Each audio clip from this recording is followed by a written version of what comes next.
Be warned, this video will contain spoilers. The hunting party takes an intriguing turn in episode 3 by presenting a serial killer whose motives challenge traditional narratives.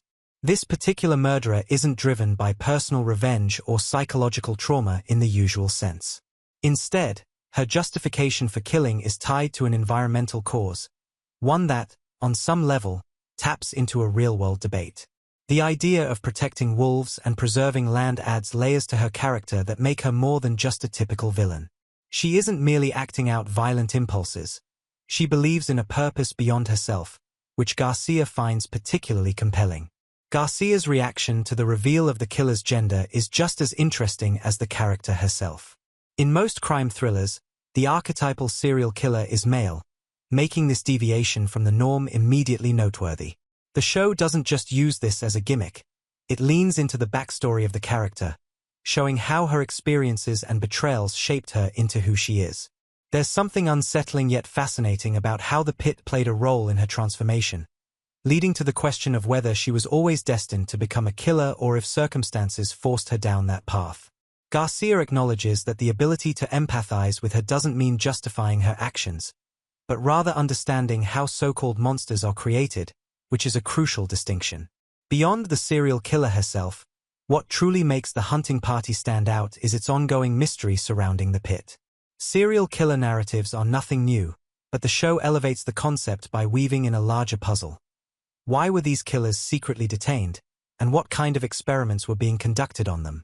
This overarching question keeps both the characters and the audience on edge, constantly trying to decipher what's really going on.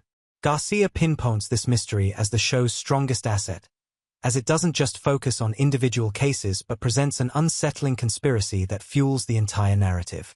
Bex, in particular, serves as the audience's anchor, with the mystery pushing her forward. What makes this even more gripping is the way the killers themselves evolve throughout the series.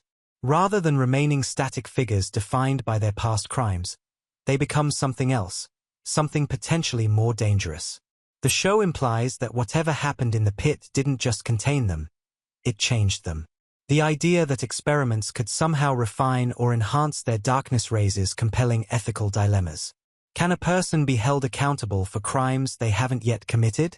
If an experiment is conducted under the guise of preventing future murders, does that justify what was done to them?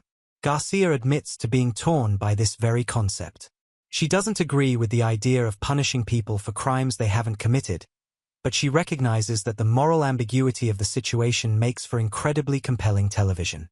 There's an eerie satisfaction in the show's ability to blur the lines between good and evil, especially when those in power are revealed to be just as morally questionable as the killers they claim to be controlling. This theme of deception, where even those who appear righteous have hidden agendas, adds another layer of depth to the hunting party's storytelling.